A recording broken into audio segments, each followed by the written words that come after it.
It is time to rise up, shake off the aches and pains, move into the next phase. Life is full of choices. The question is, what choice will you choose?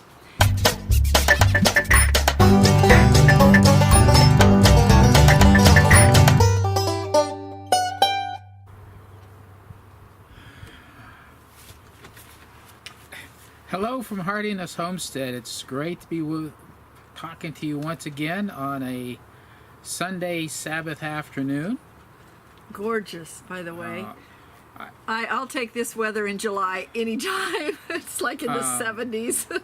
Okay. Last year was hotter than this during July. Oh, so much hotter. This we had a week, maybe 2 weeks in June that were uncomfortable, and we get up into the 80s maybe. And then it's just gorgeous. We're loving it. Yes, we are.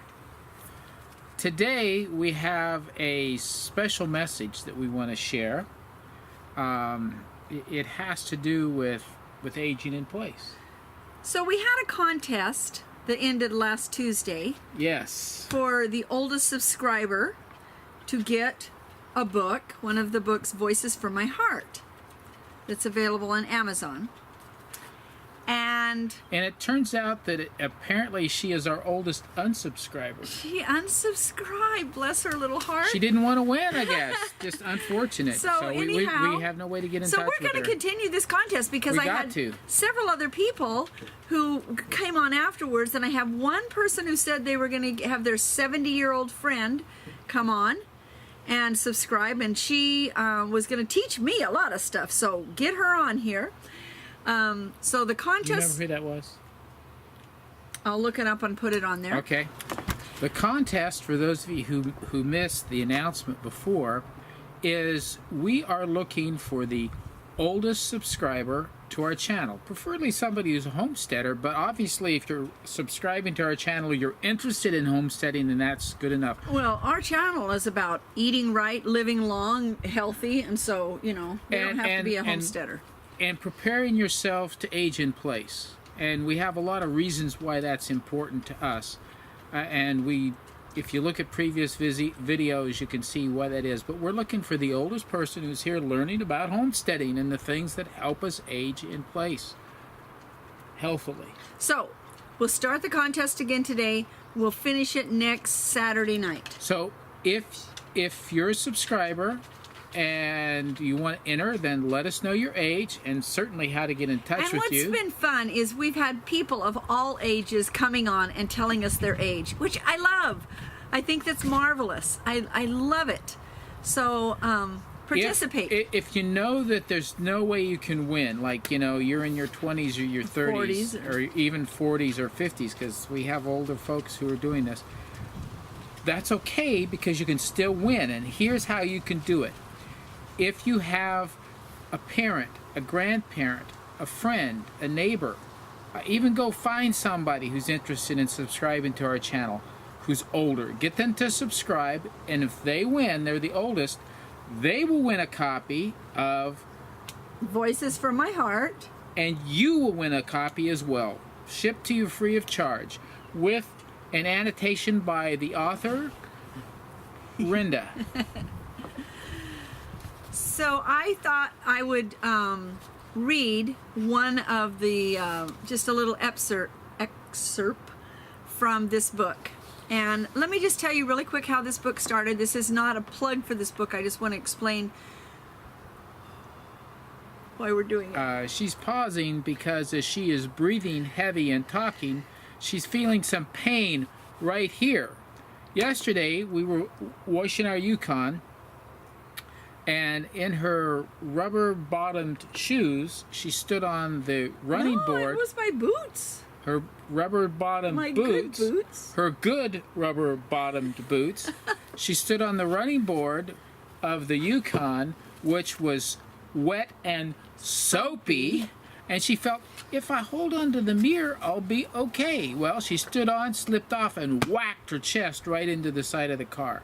Hard. Not just the side, but the edge, so it hit my sternum. So I may have something cracked. I don't know. So the deviation is this. it applies to everything, but especially to homesteaders. When we're homesteading, we're always working on something, and we're in the moment, and we need to get it done, and we don't always take the safety precautions we should. Am I right or am I wrong? I'm right? I know I'm right. So we cut corners, we take shortcuts, and those are the times that what happens? We get hurt. So if you want to age in place, you got to be healthy. If you want to be healthy, don't be unsafe, because you'll get hurt. And if it's bad enough, then you may have to go to somewhere to get healed, and that's not home. That's not home. That can lead to other. We've worked in the long-term care industry, both of us, and that's how people end up there. Is they get hurt, they can't take care of themselves, and they have to be somewhere like that. So be safe. Don't hurt yourself. Age in place. Okay. So let me just tell you why I wrote this book. I wrote this book. I didn't write it as a book. I wrote it because as a home health nurse, I went into these people's homes from all ages, 50, 60, 70, 80, 90, 100. And I would find so much anxiety and depression that I couldn't hardly do the physical healing. So I started writing, and I would go in and read to them about the way they felt. Only it wasn't written about them, it was just written in general, and they thought it was written about them.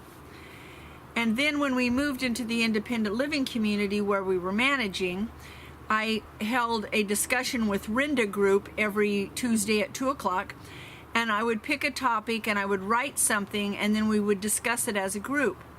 And the group grew to be quite large, and by the end of the time, 40 people every week. By the time we were done there, not every week, but they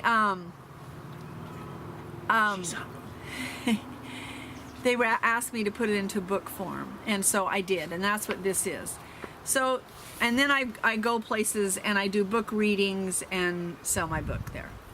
So this one is actually one I don't usually read, but it's extremely appropriate for we baby boomers and beyond, that, or even if you're younger and you're homesteading. I never read what I just wrote in that light, but here goes.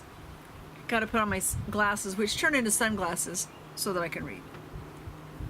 It's called What Will You Contribute? We are the 60s and the 70s generation. Man landed on the moon, and we lived through volatile 60s and wore bad clothes and bad hair in the 70s. We love the environment. We love to volunteer. Parents of the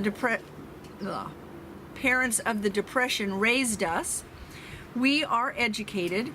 We are in disbelief that we are in our 50s and 60s because we still feel like teenagers. Our children are nearly grown, and most of us are empty nesters. Our greatest prize is our grandchildren. Look at us, world. We have no intentions of rolling over and sitting on the porch. We have always lived life. We are sitting on the porch right now, but she means like in rocking chairs all day long. That doesn't happen here. We have always lived life at the peak with 5 irons in the fire at once. Why would it be any different now? Therefore, it is time to rise up, shake off the aches and pains, move into the next phase. Life is full of choices. The question is, what choice will you choose? We are mere babies next to the 90-year-olds around us, and most of us feel young inside. Well, what about the next 40 or 50 years? What are you going to contribute to this wonderful world that we live in?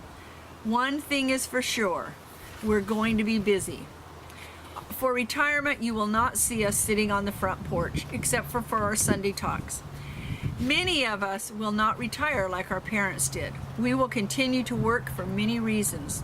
The economy is shaky, and most of us didn't do all the savings that we needed to. Many of us cannot see ourselves just sitting around.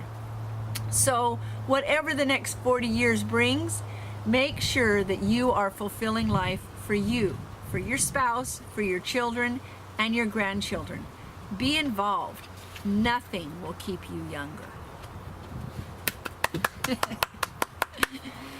So, as we close this out today, we were thinking about all the different ways that we will continue to make our homestead so that it's not as work intensive on our bodies, and so that we can work it for a really long time.